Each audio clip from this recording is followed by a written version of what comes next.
Bienvenidos a un episodio más de Migración 101. El día de hoy estamos grabando un episodio muy especial. Estamos en la Embajada de los Estados Unidos, acompañados de colegas del IBLP y ganadores del programa IBLP Impact Awards el día de hoy de diferentes países de Latinoamérica. Me gustaría reconocer primero que nada y dar el agradecimiento a la Embajada de los Estados Unidos por abrirnos sus puertas, a mis compañeros, colegas en temas de migración, expertos cada uno en sus áreas, y los cuales nos van a platicar desde su perspectiva, desde su labor, cómo afecta el tema de la migración aquí en América Latina. No solamente a Estados Unidos y a México, sino a todos los países latinoamericanos migrantes y cómo podemos mejorar su situación en sus países locales para que el migrar no sea una necesidad, sino sea una decisión particular. Me gustaría empezar por darle la bienvenida a Coralia Vázquez. Ella es presidenta de Fundación Mulier y ganadora del IBLP Impact Awards 2024 de Colombia. Coralia, por favor, ayúdanos, preséntate tú solita. Yo nomás quise decir unas palabras introductorias. Me da mucho gusto que estés aquí y que nos acompañes. Adelante. Bueno, muchas gracias. Mi nombre es Coralia Vázquez. Soy migrante venezolana. Vivo en Colombia hace 7 años. Soy la directora de Fundación Mulier, como bien dijo Omar. También soy abogada binacional, enfocada en derechos humanos y procesos de migración, todo el proceso migratorio en Colombia. Y ayudo a todas las mujeres de un enfoque de género con mi organización, en mujeres que se encuentran en zona en la frontera y en condición de vulnerabilidad, brindándoles la oportunidad no solo de fomentar una migración segura para ellas, sino impulsar a la población de acogida para hacer una integración social. Gracias, Coralia. Gracias por tu formalidad. Esperamos ver más sonrisas en el podcast, en este episodio. Posteriormente nos brincamos al otro lado de la mesa. Vamos a presentar a nuestra compañera Vieri Franco. Ella es de la República Dominicana y es coordinadora de proyectos en el Centro de Control de Enfermedades, CDC, y trabaja también con la Asociación de Migrantes Mochka. Ella es doctora, tiene una serie de especialidades. Me gustaría que ella solita se presentara. Gracias, Omar, gracias por esta invitación. Me place muchísimo compartir contigo y con mis colegas en este conversatorio. Pues yo soy Vieri Franco, soy médico, epidemióloga, nutrióloga clínica y hago otras labores también. Soy la gerente de los servicios clínicos de una organización de base comunitaria que trabaja con personas en vulnerabilidad. Dentro de estas personas migrantes, trabajamos para impulsar todo el área de educación, orientación sobre derechos humanos, el área de salud también, y organizamos todo para que esta población pueda tener un mejor acceso a los servicios de manera general. En ese mismo contexto, soy coordinadora de programas de CDC en esta organización que trabajan para mejorar la calidad de vida de pacientes migrantes que viven con la condición de VIH. Así que un placer estar aquí con ustedes. Muchas gracias, Vieri. Son muy importantes el tema de la prevención. Ya profundizaremos un poco más. Cada uno de ellos es experto en su labor. Cada uno de ellos tiene un punto en el que trabaja específicamente, ya sea para mejorar la calidad de vida de los migrantes, ya sea en tránsito o que hayan llegado a sus países. Y pues ahora nos acompaña también el colega Rubén Jiménez. Él trabaja en la Comisión Mexicana de Ayuda a Refugiados, COMAR, muy importante aquí en México. También es compañero de IBLP, solamente él fue este año, entonces él trae nuevas aventuras, nuevas ideas, nueva información tan relevante que ha acontecido en el último año. Entonces, Rubén, bienvenido, muchas gracias por acompañarnos. Muchas gracias a ti, Omar, muchas gracias. Para mí es un gusto estar en esta mesa compartiendo ideas con todos ustedes respecto al fenómeno migratorio. Pues platicándote un poco sobre mí, tengo 8 años de experiencia con personas en situación de movilidad internacional forzada. En la actualidad soy director de protección y retorno en la Comisión Mexicana de Ayuda a Refugiados y entre mis funciones generales está la de coordinar el procedimiento para la determinación de la condición de refugiado. Impulso los criterios, los superviso para la determinación de quién cumple o no con la definición legal de una persona refugiada. Entonces, pues básicamente ese es mi área de expertise. espero que podamos abordar con detalle la situación actual del sistema de asilo en México, de tal modo de que podamos entender qué es lo que va a ocurrir en los próximos años. Muchas gracias, Rubén. Me gustaría, antes de iniciar la conversación, también comentar que este es un espacio de plática entre amigos, cada uno colegas, expertos en sus áreas, y queremos que a todos los que nos ven puedan entender un poco más de manera sencilla cómo se puede ayudar a la población migrante o personas en situación de movilidad, cómo podemos cada uno desde nuestro lugar apoyar, poner nuestro granito de arena. Entonces, bueno, bienvenidos nuevamente y empezamos. Voy a hacer una pregunta general y ahí vamos desdoblando el programa. Me gustaría que cada uno nos platique desde su punto de vista, desde su área y sobre todo también desde su país, cómo se vive. Eso es muy importante. ¿Cómo describirían la situación migratoria en su país de origen? ¿Qué factores impulsan a las personas a migrar desde su país? Coralia, me gustaría que tú nos ayudaras con esta pregunta, que iniciaras. Tú eres una persona migrante, tienes tu propia experiencia, entonces lo entiendes a raíz cuál es la situación y qué problemas se viven y situaciones. Entonces, adelante. Bueno, al ser venezolana, definitivamente la razón principal para tomar la decisión de movilizarte de tu lugar de origen hacia otro es la crisis social y humanitaria que se está viviendo en el país. Muchas de estas personas también, cuando toman la decisión de emigrar, lo hacen basados en sentir amenazas, su vida está en peligro. Algunos de alguna manera tienen algún proceso de liderazgo y también están expuestos, pero de manera transversal también es la afectación que existe de la dificultad de acceder a bienes y servicios de manera normal. Entonces las personas se sienten vulnerables y no tienen la oportunidad de poder decidir cómo lo accedo. Y la decisión más fácil que consiguen es buscarlas en otro país. Muchas personas, cuando toman la decisión de emigrar, no lo hacen bajo una manera consciente, no hacen una migración premedicada, sentamos, vamos a analizar cuáles son los pros y los contras de moverme de acá o llegar a este lugar, sino que buscan la primer grito de emergencia. Y es allí donde yo estoy, en una zona de frontera que recibe a la población migrante que tomó decisiones arriesgadas sin medir los impactos que esto puede traer a largo plazo o hasta en corto plazo para su vida. Entonces, ese es el proceso que la persona, cuando está bajo un momento de desesperación, toma decisiones que no son tan premeditadas y que les lleva a poner en situaciones de vulnerabilidad y riesgo. Muchos de ellos no lo están viendo Colombia como un país para llegar y asentarse, porque consideran que no existen las posibilidades económicas, las oportunidades laborales, o simplemente no hay políticas actuales públicas para poder regularizarse de manera más rápida, y consideran el sueño americano como la alternativa principal. Y es allí donde toman decisiones aún más arriesgadas, que es cruzar la selva del Darién, y Colombia se está convirtiendo en un país de tránsito, lamentablemente. Y esto ha traído consigo que existan unos movimientos migratorios masivos luego también de la elección del pasado 28 de julio. Entonces, con todo esto, se ha acrecentado la crisis, ha aumentado 7 veces el proceso de migración. Por cada persona que pasaba antes del 28 de julio, ahorita están pasando 8 personas. Entonces, estos niveles de movilidad masiva que están pasando son bajo la desesperación por la crisis que se está viviendo en el país. Profundizando un poquito en lo que nos comentas, el migrante promedio latinoamericano, ¿consulta alguna fuente a la hora de querer acceder o llegar a los Estados Unidos? Sabemos que muchas veces son temas de desesperación, sobre todo eso es lo que debe de imperar, seguramente para casi todos los casos. Sin embargo, ¿se dan el tiempo de checar las posibilidades de cómo migrar a los Estados Unidos o no? ¿O simplemente agarran sus cosas y buscan avanzar? Sí, creo que es contradictorio, pero sí investigan, pero no investigan. Creo que se dejan llevar mucho por lo que ven en redes sociales. Creo que también hay un contenido que se está creando y que lo están creando también, lo está propiciando directamente las personas que lideran las redes de trata, el crimen organizado,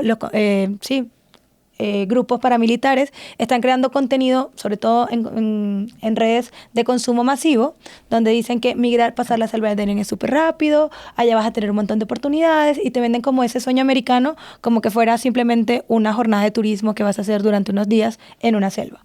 Pero más allá de esa corta información que buscan o las referencias que tienen de otras personas que conocen, no, yo pasé la selva 5 días, estoy bien, llegué acá. ya tengo trabajo y tengo un celular nuevo, no lo sé. Ellos solo están viendo el logro que tuvo esa persona, pero esta persona tampoco está contando realmente lo que vivió durante este proceso. Y es allí donde surgen los grandes procesos de desinformación. Y la persona cree que se está informando por escuchar un video o por simplemente tener un testimonio de alguien que corrió con suerte, pero eso no es la realidad de lo que se está viviendo. Y es por eso que yo digo que hay demasiada desinformación y los medios de comunicación no están haciendo un cubrimiento real de lo que pasa dentro de la selva del Darién. Es precisamente uno de los principales objetivos de este proyecto, se los comento también, el combatir la desinformación. Por eso estamos aquí platicando, así como hay muchos otros grupos, ya sea de crimen organizado o de gente que está buscando desinformar, digamos, a la gente. Lo sabemos que hay grupos de WhatsApp, grupos de Facebook. En todas las redes sociales te puedes encontrar alguien que te diga algo al respecto, que busque lucrar con esta situación. Entonces, precisamente es uno de los principales objetivos de este proyecto, el poder informar, el insertar información verídica, veraz a las redes sociales para poder combatir eso y poderlos guiar hacia los procedimientos y los esfuerzos que hace, por ejemplo, la Embajada de México. Tiene un canal de WhatsApp en el cual está informando, tú te suscribes y todos los días te llega información nueva. Entonces es parte de este proyecto poderlos integrar. No sé si Rubén, Vieri, les gustaría comentar algo al respecto. Vieri, que nos acompañas desde lejos. Claro. Bueno, los acompaño desde República Dominicana, que no lo había mencionado al inicio. Y bueno, si yo describiera la situación migratoria en República Dominicana, te pudiera decir que para los últimos datos que hemos tenido demográficos, aproximadamente el 12% de la población dominicana es migrante y la mayoría de ellos ha migrado a los Estados Unidos. Somos un país también de muchos inmigrantes y recibimos una gran cantidad de personas, en especial de nuestro vecino país, Haití. Es la población más grande que tenemos que ha llegado a República Dominicana. Si te dijera las causas por las que generalmente las personas de mi país acuden al proceso de migración y cómo se describe que desde la historia, o sea, cómo ha sucedido, básicamente es por búsqueda de una mejor vida económica, por ejemplo. Actualmente se mudan mucho por el tema de reunificación familiar, porque como la migración ha sido una herramienta histórica para el dominicano evolucionar, cambiar de estatus y de estilo de vida, entonces una parte de la que ya vive en otro país arrastra al que queda en el país para reunificarse. Entonces te dijera que básicamente el tema económico y el tema de reunificación es lo que más mueve a República Dominicana a migrar. Y obviamente, señores, condiciones que tienen que ver con decisiones políticas. A nosotros nos pasa que el grupo de personas más grande que recibimos, en este caso, que son los que vienen de Haití, entonces lo hacen por la condición sociopolítica que actualmente está viviendo ese país. Y es como un poquito del panorama que te puedo mencionar de República Dominicana. Excelente. Rubén, tenemos grandes grupos asentados aquí en México, de haitianos, de personas de República Dominicana, de venezolanos, de colombianos. Platícanos, todos esos procesos seguramente pasan por Comar. Platícanos un poco. Sí, por supuesto, Mar. Bueno, yo diría que para finales del siglo pasado era muy claro observar a México en cuanto a su dinámica migratoria de ser un país de tránsito y expulsor de migrantes. Esa realidad que estaba perfectamente bien definida en esos momentos, en la actualidad tiene una interacción o un juego bastante que cambia de forma todos los días prácticamente. De pasar de ser un país expulsor y de tránsito, también nos hemos convertido en un país de destino y de retorno también. Esa parte es relevante. Señalando el tema que mencionaba sobre la situación de la migración en México, de mexicanos en el exterior, me limitaría a señalar el punto de la migración forzada al interior. Es un punto relevante, ¿por qué? Porque también estamos viviendo la salida de bastantes mexicanos al exterior, principalmente a los Estados Unidos. ¿Cuáles son los motivos? Son varios. Uno de los principales es la situación de violencia que hay en diferentes estados de la República. Entonces, en un primer efecto de la movilidad es la movilidad forzada al interior. Pensemos en los estados de Chiapas, Guerrero, por situaciones también de cambio climático. Estados como Tamaulipas, Sinaloa, son motivos que están haciendo que las personas salgan del país, la violencia. También ocurre un fenómeno interesante en el estado de Chiapas. No solamente es migración sur-norte, sino que también mexicanos están cruzando la frontera hacia Guatemala. Esto es debido a que se encuentran en frontera y el país más cercano pues es Guatemala, cruzan. También hay vínculos muy fuertes respecto a la cultura y también hay familias divididas. Puede ser que haya familias de sangre directamente de nacionalidad guatemalteca y ese es el motivo por el cual busquen llegar a Guatemala. Pero también hay un fenómeno de migración norte-sur. Así es, Rubén, nosotros lo vemos muy de cerca en el norte. Pues yo soy de Sonora, ya lo he platicado en varias ocasiones. Los números que reporta constantemente CBP en sus resultados trimestrales señala a los mexicanos como la principal nacionalidad que ha estado cruzando en los últimos meses, digamos en el último año. Entonces es precisamente por esta población. Lo vemos en las fronteras, en las ciudades grandes como Tijuana, Nogales, Ciudad Juárez, en estas principales fronteras donde ha habido los mayores cruces registrados en el último año y medio. Vemos que hay mucho mexicano precisamente desplazado que ha buscado nuevas oportunidades, ya sea en los estados fronterizos o mientras esperan su procedimiento para poder llegar a los Estados Unidos. Platíquenme, posterior a la pandemia, ¿cómo ven ustedes que ha cambiado la migración de América Latina con rumbo la mayoría de ellos hacia los Estados Unidos? Vieri, si gustas apoyarnos. Claro, yo entiendo que luego de la pandemia, lo primero es, viendo todo el contexto, ha incrementado mucho la movilidad de la gente, independientemente de que sea legal o ilegal esa movilidad. La gente se ha volcado a viajar, a salir de sus áreas natales, por decirlo así. En el tema de la migración y de hacerlo como una respuesta a una salida, a una condición que la persona tenga, llámese económica, política, social, pudiera decirte que lo que he visto, el comportamiento que he visto en estos últimos años, es como se han creado rutas masivas para fomentar y estimular esa movilidad. Hace unos años, cuando se hablaba de migración, y lo voy a decir en esta parte en el contexto de República Dominicana, gente que se iba, por ejemplo, hasta Puerto Rico y de Puerto Rico quería seguir hacia países del norte, por ejemplo. O gente que se iba a Europa, específicamente por España, y luego de allá seguían.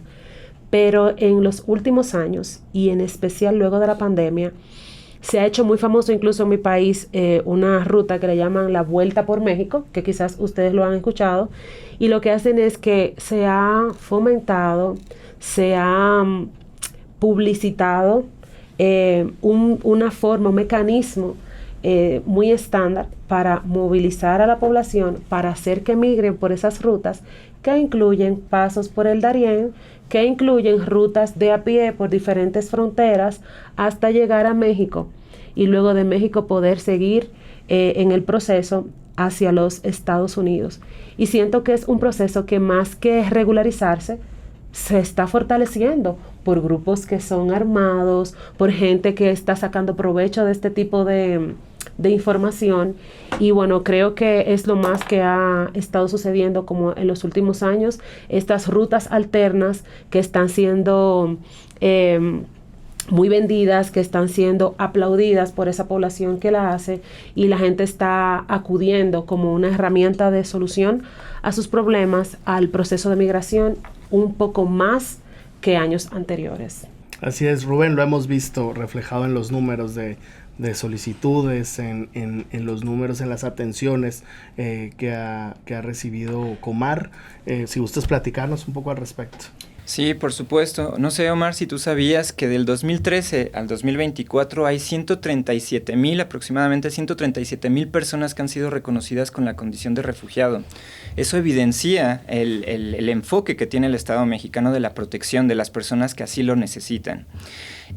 Hablando un poquito de qué fue lo que ocurrió después de la pandemia, bueno, pues a nivel internacional, como todos sabemos, hubo restricción de tránsito. Eso quiere decir que el año 2020 hubo una disminución importante del número de solicitudes. Sin embargo, para el siguiente año, para el 2021, estas solicitudes subieron y subieron con una tendencia bastante interesante. Suben las personas de nacionalidad haitiana que están buscando protección internacional en nuestro país.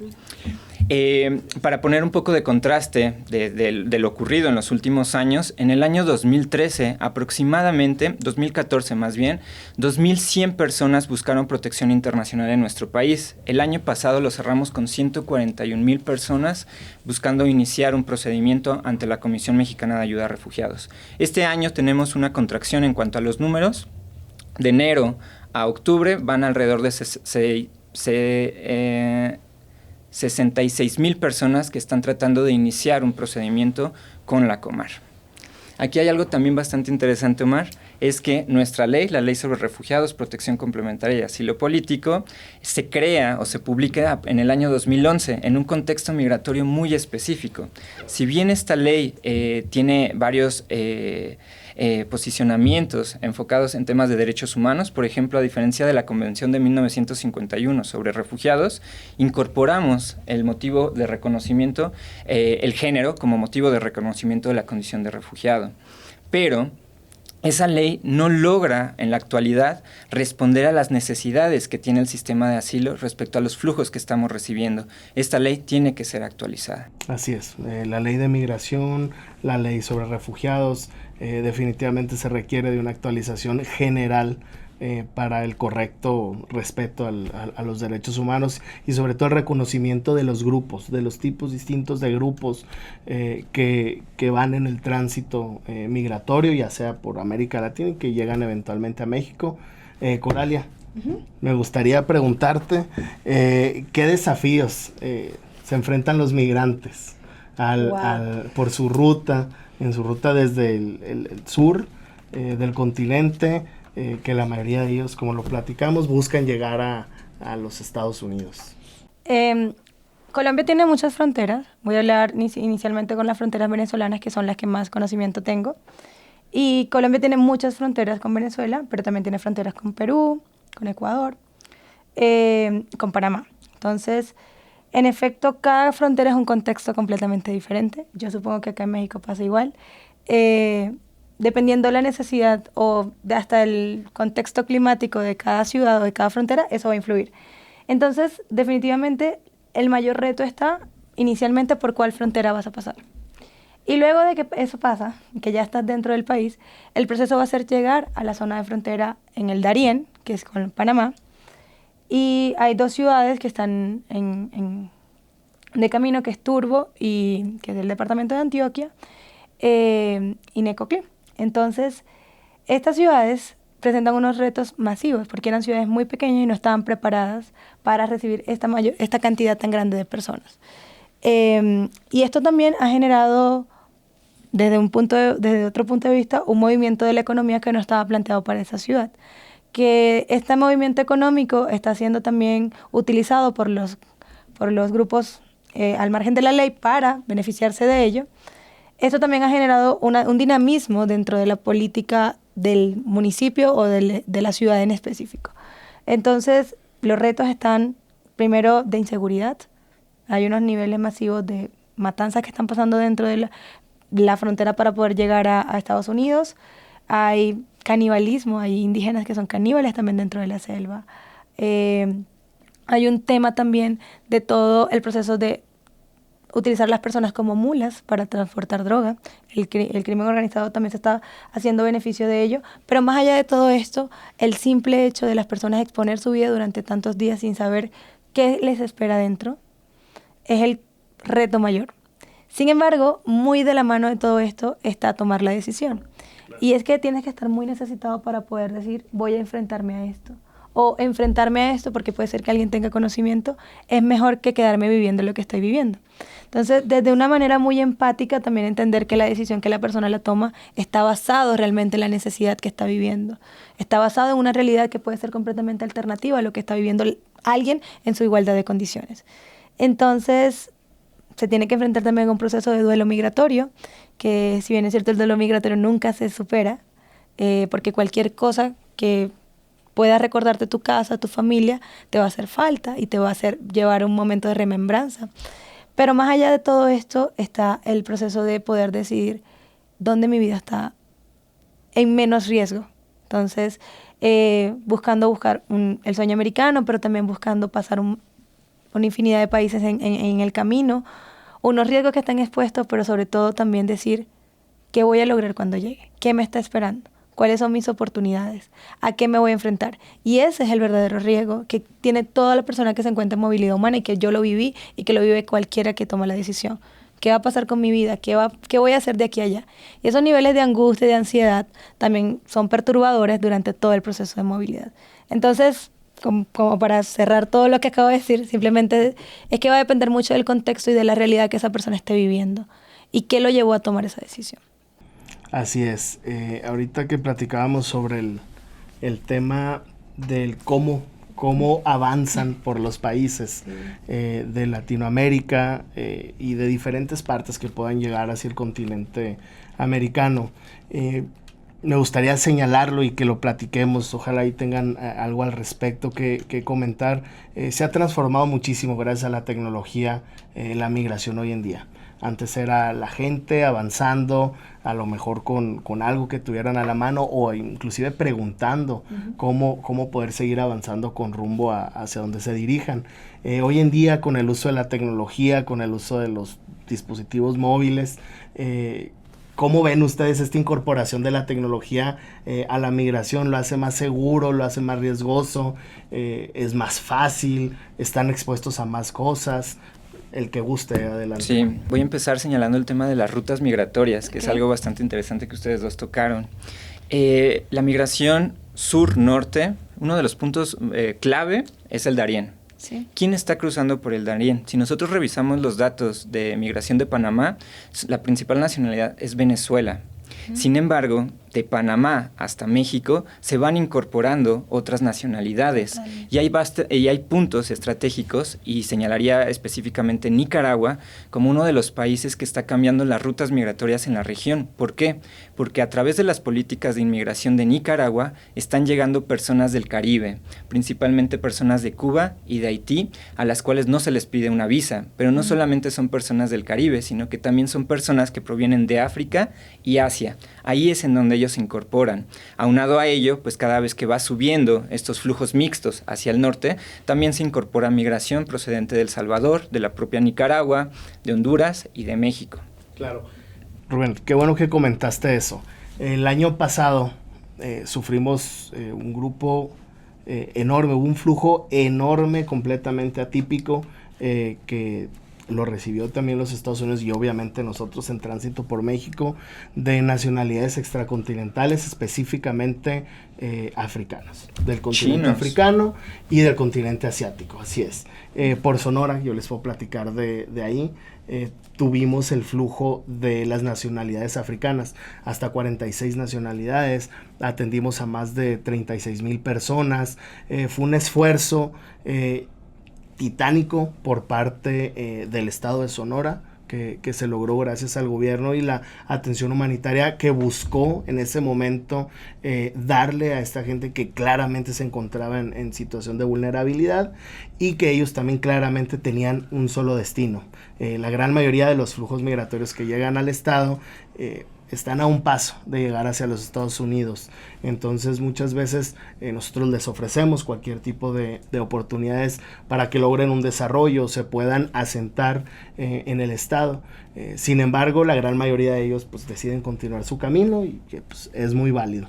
Entonces, en este tema específico de los flujos irregulares o digamos como estos éxodos masivos de gente, ¿cómo creen ustedes que los gobiernos deben de actuar? ¿Cómo deben si deben de ser flexibles, si deben de ser rígidos en sus políticas, no nomás migratorias, sino de atención humanitaria? Adelante, Vieri. Qué interesante se está tornando la conversación. Sí. Me encanta el rumbo que va tomando y creo que me va a salir un poco lo médico aquí. Adelante.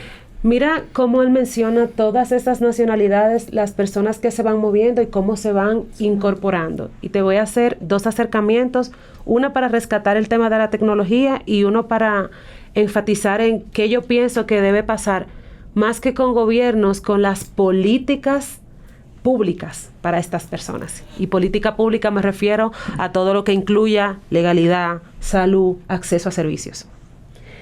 Pasa primero que estas personas que se están moviendo desde África, Asia, Haití y Cuba, que llegan al Darién y que siguen pasando, no se está moviendo un cuerpo que está completamente sano. Por ejemplo, la persona que migra son personas que tienen pocos accesos a servicios de salud en sus comunidades y son gente que vienen trayendo consigo una maleta llena de muchas cosas, no necesariamente ropa, pero vienen con enfermedades que se dan en sus contextos, vienen con tuberculosis, vienen con VIH, vienen con enfermedades diarreicas que se agudizan en todo el proceso del tránsito que hacen y que se van quedando en esas localidades. Mira qué interesante, porque a veces se ve la migración como un delito, ¿qué voy a hacer con estas personas? Estas personas que están en esa ruta buscando una alternativa para sus vidas, traen con ellas estas situaciones que se van a quedar en tu lugar también. La tuberculosis se va a hacer residente en tus espacios y tu comunidad se va a enfermar. Las enfermedades de transmisión sexual van a ser transmitidas a las poblaciones en las que se vean expuestas. Los temas diarreicos, se van a ver afectado todo el sistema que tiene que ver con el agua. O sea, que todo esto impacta de manera directa no solamente al que está haciendo la movilidad, sino cada uno de los lugares por el que esa persona atraviesa, porque va a hacer un impacto en las personas en que están viviendo en esas comunidades. Y yo entiendo que más que una solicitud a que las políticas sean rígidas o flexibles, mi invitación es a que a las políticas sean humanitarias, sean pensando no solamente en el que se está moviendo, sino pensando también en cómo afecta a la población de mi localidad esa movilidad, para que nosotros podamos crear políticas públicas que ayuden al que se está moviendo, pero que también favorezca a la población que puede estar recibiendo de estas personas la introducción de otras culturas, la introducción de enfermedades diferentes que son transmisibles y todo lo que trae esta movilidad que a veces se puede hacer estacionaria, porque dentro de todo el grupo que va cruzando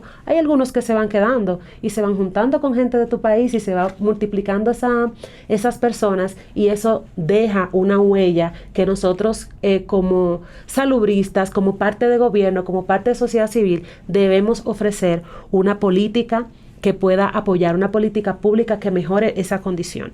Eso es lo primero. Y lo siguiente, me llama mucho la atención lo de la tecnología.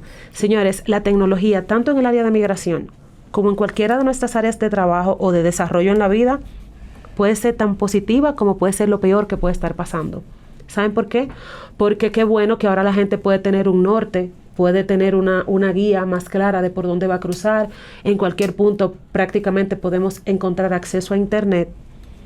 Pero ¿quiénes están utilizando esas vías que tú tienes? ¿Qué información te está llegando por ahí? Coralia mencionaba que hay grupos incluso que hacen información pública, utilizan las redes, la gente accede a esto y más que informarse se desinforma.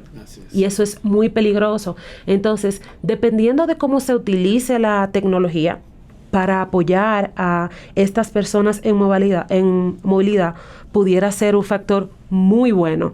Sin embargo, puede ser un factor muy peligroso, y hasta ahora yo entiendo que quien nos va ganando la carrera es el factor de peligro, de que le están haciendo propagandas de que puede ser fácil, de que no les va a pasar nada, de que va a ser rápido. Sin embargo, entiendo que podemos utilizar la herramienta de la tecnología para también informar cuán peligroso puede ser, qué tú necesitas para pasar por ahí, a qué tú tienes derecho, porque hay algunos países que tienen incluso derecho a acceder a algunas facilidades, como el tema del parol, por ejemplo.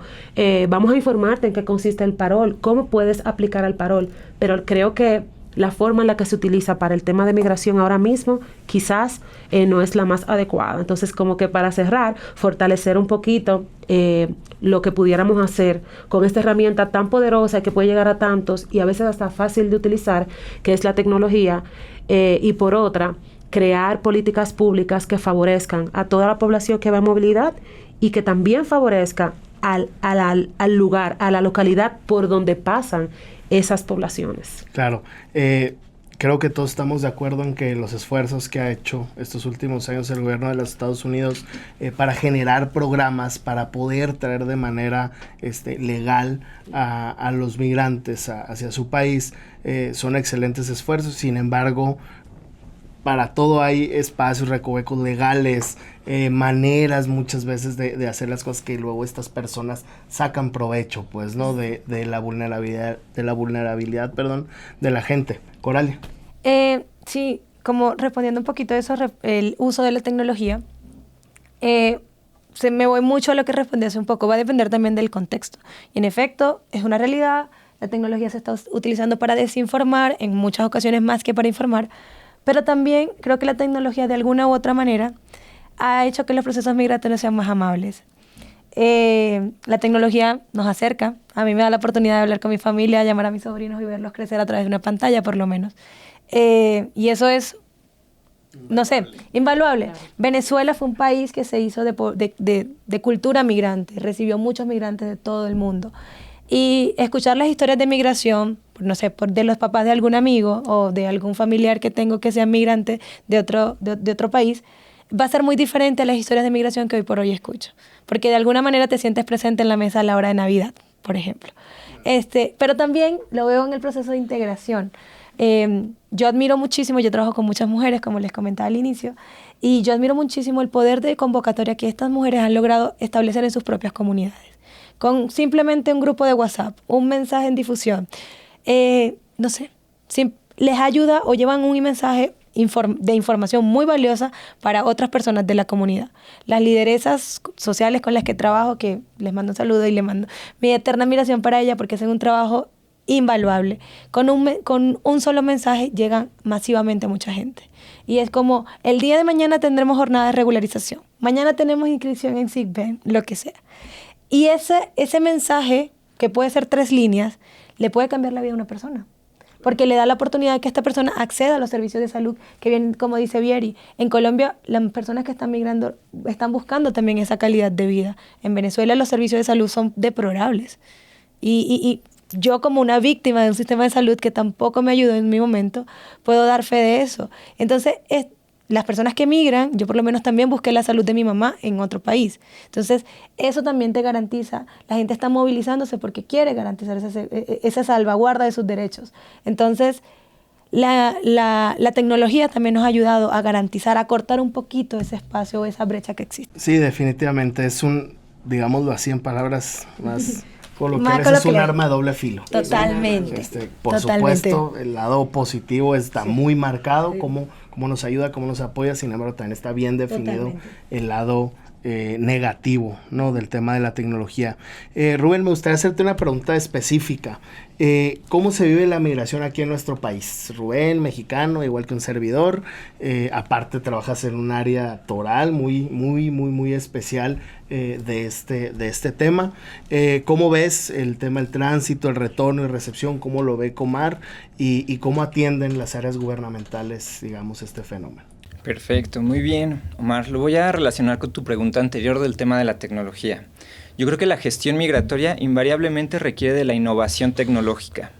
Específicamente en el contexto de asilo en México, nosotros estamos recibiendo muchísimo apoyo financiero, técnico, por parte del Alto Comisionado de Naciones Unidas para los Refugiados. Con ellos hemos impulsado un proyecto de transformación digital de todos los procesos de la Comar, comenzando con una digitalización de los expedientes. Tradicionalmente, pues un expediente es papel. En la actualidad tiene que seguir siendo papel, pero podemos tener ya desde la Comar, para eficientizar los procedimientos, un expediente digitalizado para su consulta en cualquier momento o en cualquier etapa del procedimiento. También estamos generando, en conjunto con el ACNUR, un sistema llamado Sistema de Información de Refugiados para Refugiados, en el cual funciona como una especie de oficina virtual en la cual nosotros podemos tener una mayor y mejor gestión de las solicitudes de refugio en México. Como sabemos, estos números han subido históricamente y el financiamiento, los recursos humanos, los recursos financieros, no van a la par del fenómeno migratorio. Entonces, hemos tenido que aprender a hacer más con menos. No obstante, necesitamos fortalecer el sistema de asilo para poder procesar todas estas solicitudes y brindarle protección a quien así lo necesita. Ahorita, relacionado a tu última pregunta, Omar, bueno, pues ¿quiénes están buscando refugio en México? Te voy a dar el top 5 de nacionalidades. En número 1 está Honduras, seguida de, para no errar, de Cuba, Haití, El Salvador y Venezuela. Esas son las nacionalidades en las que se concentra en la actualidad el 80% del total de solicitudes que hemos recibido, es decir, de esas 66,000, el 80% se concentra en estas 5 nacionalidades. ¿Okay?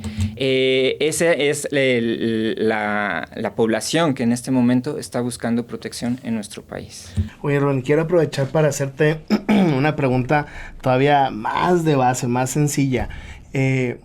Comar, ¿de quién depende? ¿Secretaría de Gobernación, de Relaciones Exteriores? ¿Cuál es su relación con el Instituto Nacional de Migración? Platícanos un poquito para que la gente pueda identificar la diferencia, porque digamos como en las personas que nos dedicamos a este tema de migración, pues ya todo lo decimos con abreviaciones, con esto. Entonces, para que la gente pueda ver y pueda saber sobre todo qué significan esas siglas como Comar, que ya lo mencionábamos, como INM, etcétera. Platícanos un poquito de dónde está localizado Comar. Claro que sí. Bueno, para comenzar, nosotros formamos parte de la Secretaría de Gobernación. Somos un órgano administrativo desconcentrado de esta secretaría. Por funciones y atribuciones tenemos el mandato de recibir, atender y resolver las solicitudes de refugio en México. Esas son las funciones en términos muy generales de la Comar, que son funciones que no tiene el Instituto Nacional de Migración, que es otra dependencia gubernamental adscrita a la Secretaría de Gobernación. Sin embargo, sus funciones son muy específicas. Ellos se encargan de autorizar el ingreso y salida de extranjeros y también de nacionales del territorio mexicano. También ellos son los únicos encargados de emitir o de regularizar a las personas, de hacer cualquier trámite migratorio, lo hace enteramente el Instituto Nacional de Migración, que evidentemente son funciones que no tiene la Comar, así como que el Instituto no tiene funciones o atribuciones relacionadas a la determinación de la condición de refugiado. ¿Dónde estamos ubicados? Ahí te platico, Omar, que al inicio de la administración que acaba de terminar, más o menos en el año 2019, la Comar tenía únicamente 4 oficinas. Al cierre de la administración, tenemos ya 9 oficinas en toda la República. Nos encontramos yendo del norte al sur, en Tijuana, en Guadalajara, en Monterrey, en Saltillo, Coahuila, aquí en la Ciudad de México.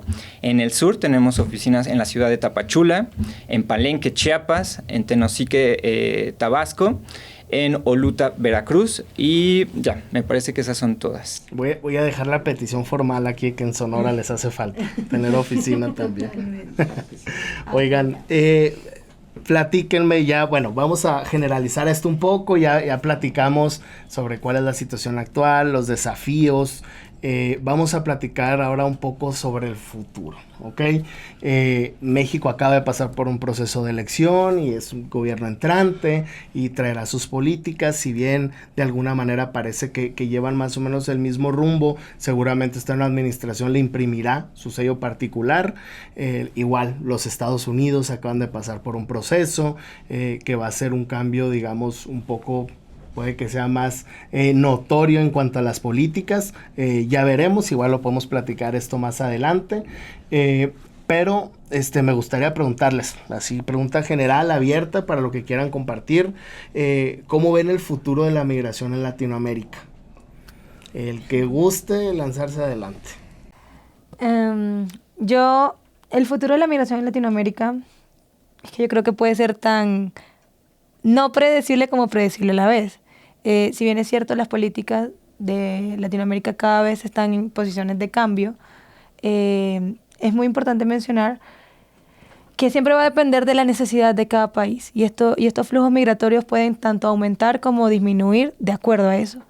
Sin embargo, yo como venezolana voy a tomar la bandera de mi país inicialmente, y yo sí tengo como mucha fe de que en enero pueda decir que tenemos realmente un presidente electo.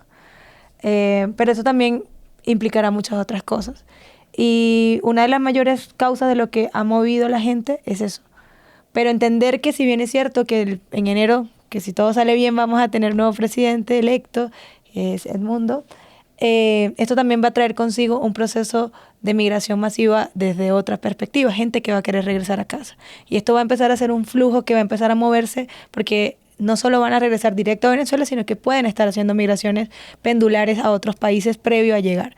Entonces, también va a pasar mucho con el tema de Estados Unidos. Esto va a estar generando que la gente empiece a movilizarse, no solo porque esté buscando mejores oportunidades de vida, sino que por muchos, de alguna u otra manera, estos cambios de gobierno afectan sus relaciones laborales. Entonces, se ven obligados o regresar a su lugar de origen o buscar otras oportunidades en otras fronteras, y esto dinamiza muchísimo el flujo migratorio. Entonces, yo creo que para mí sería muy difícil predecir algo que realmente pueda pasar, más allá de que la migración va a entrar en un dinamismo completamente distinto, porque muchos cambios de gobierno están pasando a nivel Latinoamérica y América en general. Digamos, vamos a estar expectantes Sí, a cómo vaya avanzando. Como ¿no? en Colombia dice, como vamos como vamos avanzando, vamos viendo. Entonces, yo creo que va muy por ahí. O sea, va a depender mucho de estos cambios de gobierno. Vieri. Apoyo tu moción. Entiendo que la migración siempre va a existir, señores. Es un derecho.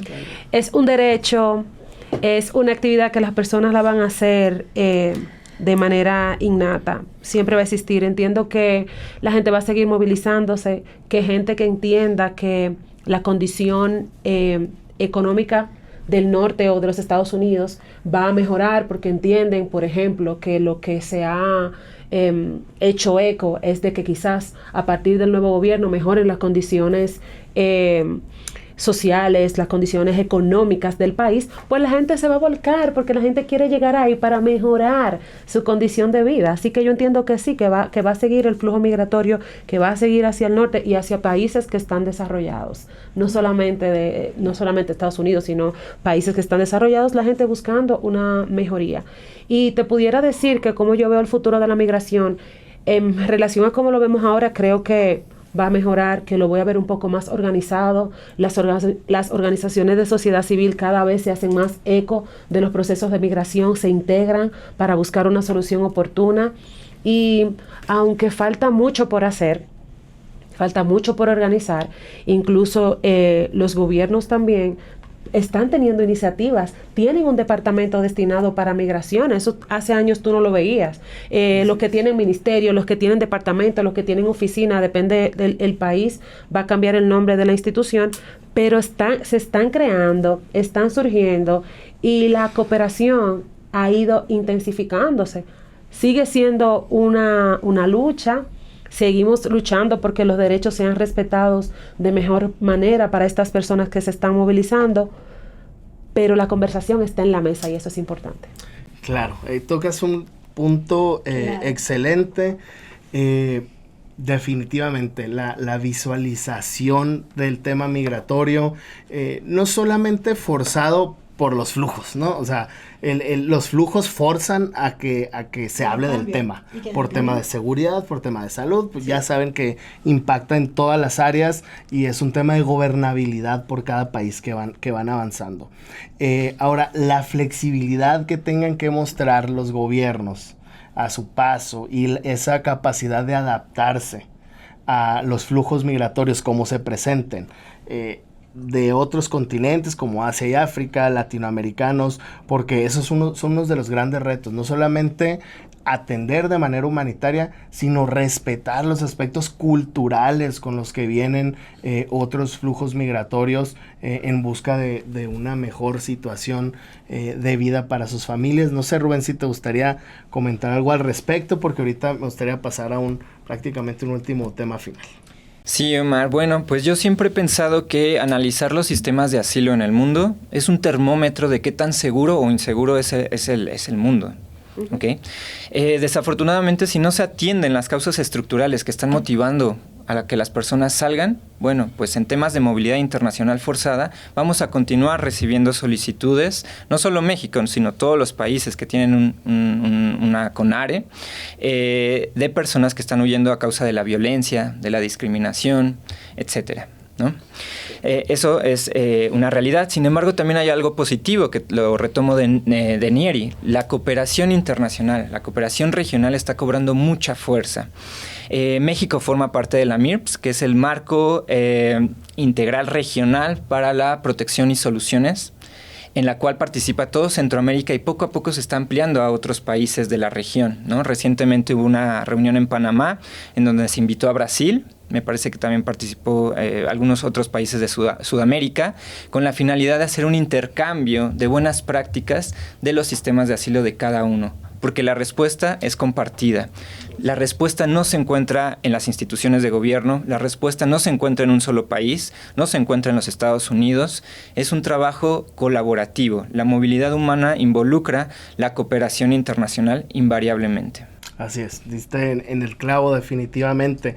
Y aprovechando lo que tocas, el tema es un trabajo integral, no solamente de gobierno, sino de sociedad civil también y de organismos internacionales. Entonces ahora me lo llevo de lo grande a lo específico. Tenemos dos grandes compañeras que hacen una excelente labor cada una en sus áreas y precisamente comparten, digamos, proyectos con organismos internacionales como OIM, como ACNUR, todas las que se desprenden de ONU, que también les mandamos un saludo porque hacen una excelente labor en este tema.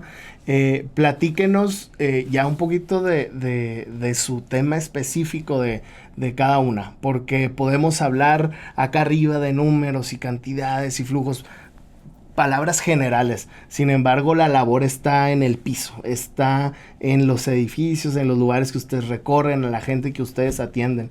Vieri, platícanos tú primero y pasamos, Coralia, contigo. Claro que sí. Bueno, nosotros trabajamos en una organización sin fines de lucro que está apoyada por todas estas organizaciones que acabas de mencionar, este apoyo internacional y nacional también, porque recibimos subvención del Estado para poder desarrollar nuestras actividades. Nosotros trabajamos con las personas que tienen mayor vulnerabilidad, y cuando hablamos de vulnerabilidad estamos hablando de mujeres, de niños, de embarazadas, de personas que no tienen documentación, de migrantes. Entonces, desde mi organización, lo que hacemos es acercar a la comunidad los servicios apoyados por estas instituciones. ¿Cuáles servicios? Los servicios de educación, mejoramiento de ambiente para temas de cambio climático. Hacemos todo lo que tiene que ver con servicios de salud que pueda llegar a la comunidad. Por ejemplo, CDC con fondos de PEPFAR.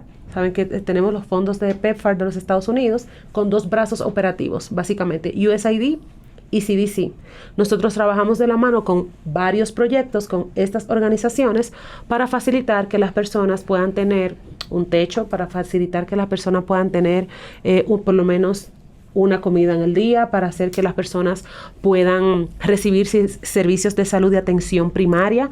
Esto es medicina general, pediatría o ginecología, que son las áreas que más se necesitan. Se lleva directamente a la comunidad en clínicas móviles y le facilitamos el tratamiento para casos especiales como tuberculosis y como VIH, que son entregados por el gobierno y son facilitados por nosotros hacia las poblaciones que lo necesitan.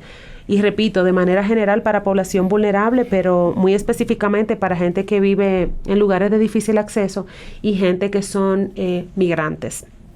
Nosotros facilitamos esos servicios y se hace apoyado con CDC, como te mencionaba, se hace apoyado, por ejemplo, con OIM, que trabaja con nosotros en temas de orientación, la información que las personas necesitan para saber dónde dirigirse, para tener una información para su documentación, para conozcan el estatus en el que está el tema político o su tema migratorio en ese momento.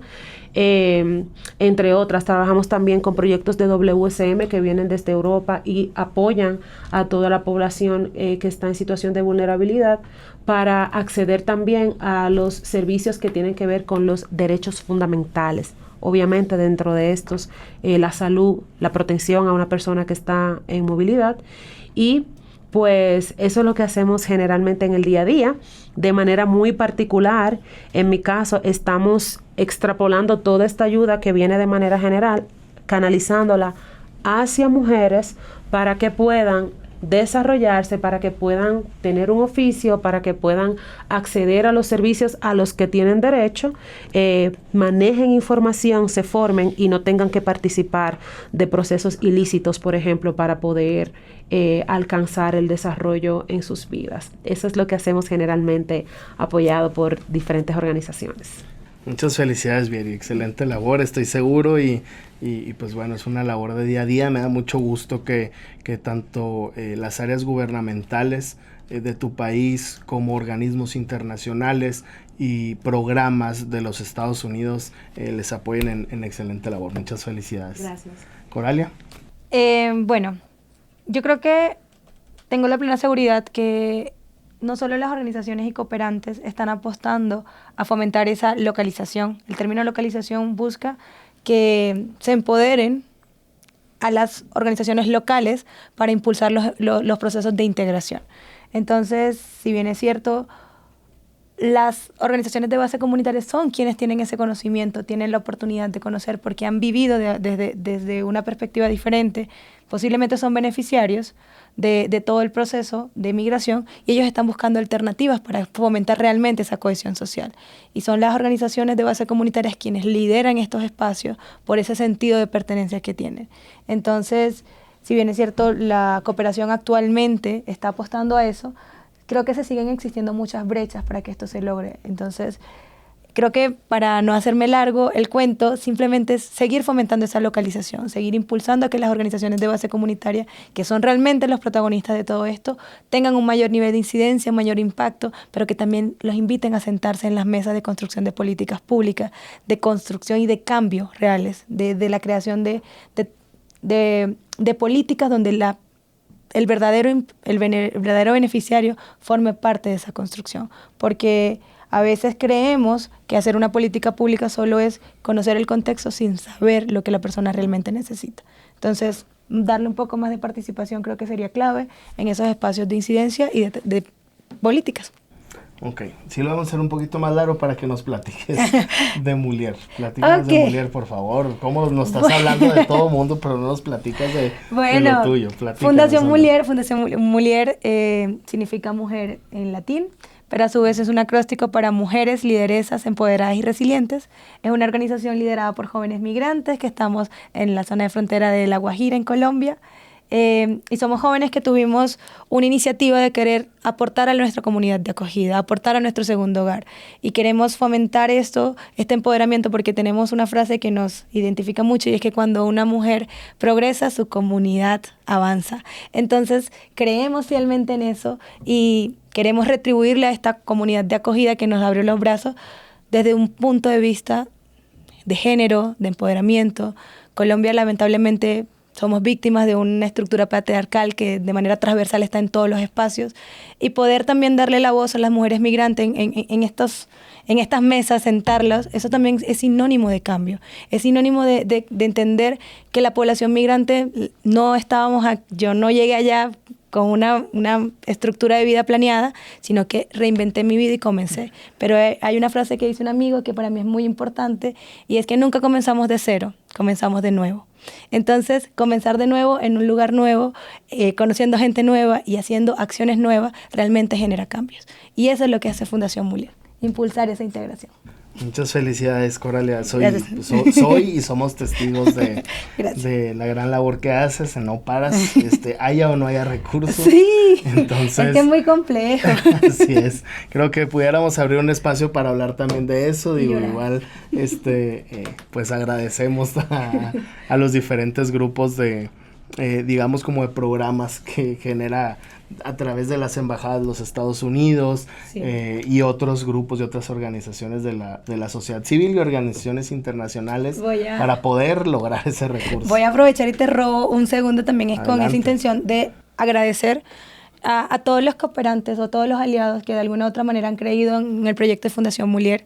Creo que inicialmente fue una idea un poco irresponsable de mi parte cuando inició todo, pero esa idea irresponsable ha cambiado muchas vidas. Pero no voy a hablar de todas las vidas que ha cambiado, sino que cambió la mía.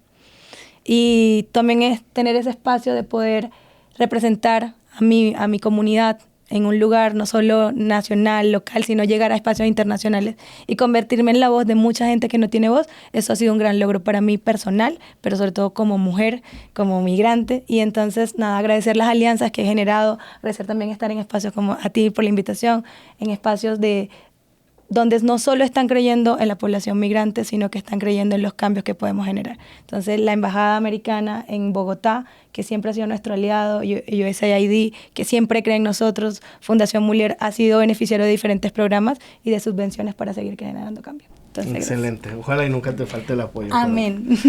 Rubén, compartimos nosotros desde la visión, digamos, desde el enfoque gubernamental. Tú desde el lado federal, a mí desde el lado estatal, y sabemos que hay muchos retos por delante, muchas adecuaciones, no solamente legales, sino también estructurales de operatividad en los distintos gobiernos, y que a final de cuentas todo eso viene a ser recurso económico. Entonces, me parece que estoy despidiendo. La idea no era como despedir, sino como dar un punto de vista final antes de entrar a esta, pues ya la despedida.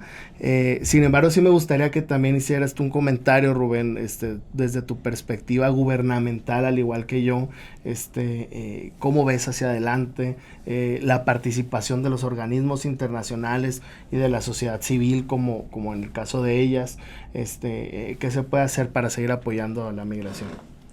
Parto, Omar, de una idea que me parece clave: los cambios de paradigmas. En muchas ocasiones se habla sobre una crisis migratoria. Esta concepción coloca en el centro al migrante como la persona que está generando esa crisis. Es necesario, nosotros también como gobierno, no solo de México, sino todos los gobiernos que están involucrados o que tienen algún tema relacionado a la migración, que prácticamente somos todos, cambiar el paradigma. No se trata de una crisis migratoria, sino se trata de una crisis de la gestión migratoria. Esto centra la responsabilidad en los administradores, pero con esta acotación que hice hace un momento, la respuesta no solamente está en las instituciones gubernamentales, sino en un trabajo en conjunto, sociedad civil, sector privado, organismos no gubernamentales, etc. La respuesta está ahí, en una mayor cooperación. También es importante señalar que si bien un punto fundamental es atender los motivos que generan la migración, eso es necesario. También hay un montón de personas que ya se encuentran en nuestros territorios y que requieren atención. Algo fundamental que considero yo realmente es cambiar hacia un enfoque de regularización y no solamente de disuasión.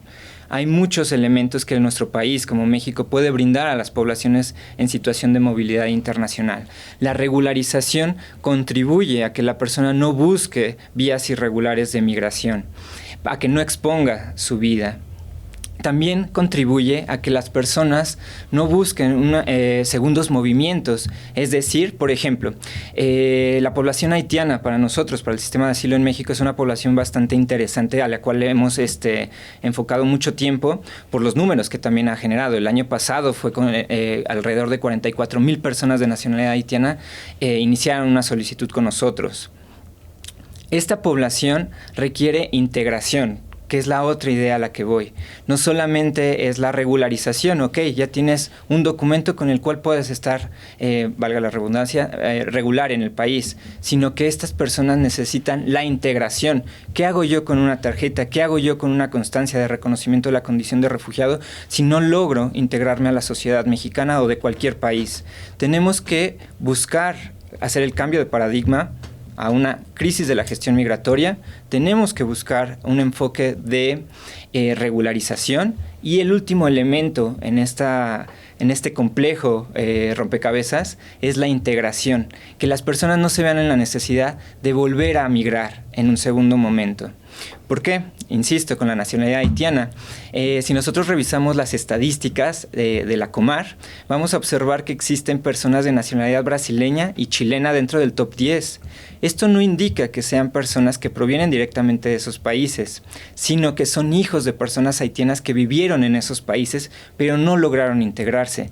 Y después de vivir 2, 4, 6 años en estos países, se ven en la necesidad de volver a migrar. ¿Por qué? Porque no lograron integrarse. Entonces, el mensaje sería trabajar en esos elementos que menciono, buscando la integración de la población migrante.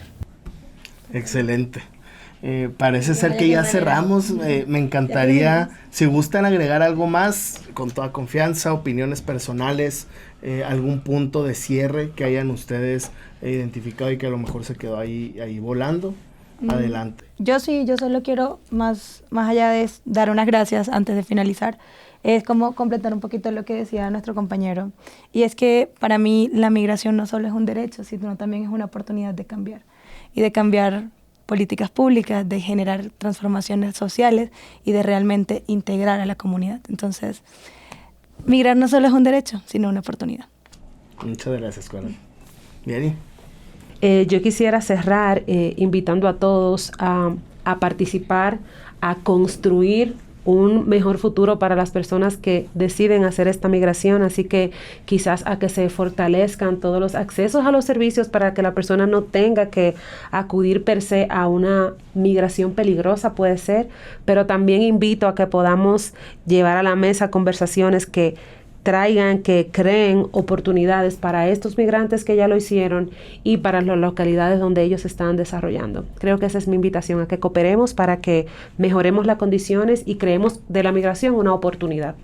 Muchas gracias, Beri, a las dos. Gracias por estar aquí, por hacer el esfuerzo de llegar aquí a la Ciudad de México. Aquí lo recibimos con los brazos abiertos. Rubén. Listo. Bueno, pues como mencionaba, insisto, hago mucho énfasis en este tema, el cambio de paradigma, pasar del enfoque de crisis migratoria a crisis de la gestión migratoria.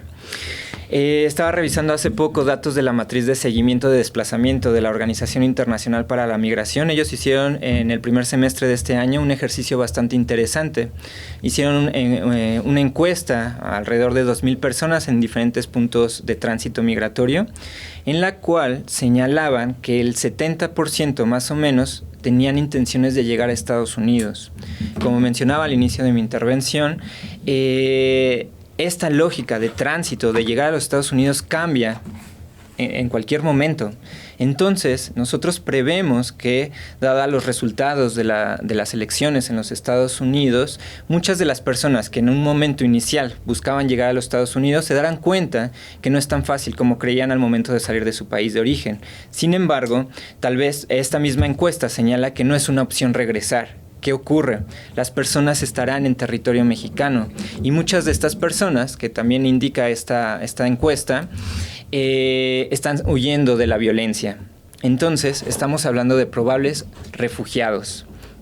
Esta lógica de la protección internacional requiere, y en los próximos meses, en los próximos años, requiere del fortalecimiento del sistema de asilo en México, mayor financiamiento para su operación, más recursos humanos que puedan atender a toda esta población, más oficinas en diferentes estados de la República. Tenemos 32 estados en México y únicamente 9 oficinas. Entonces, el fortalecimiento del sistema de asilo, no solamente en México, sino en todos los países de la región, es fundamental.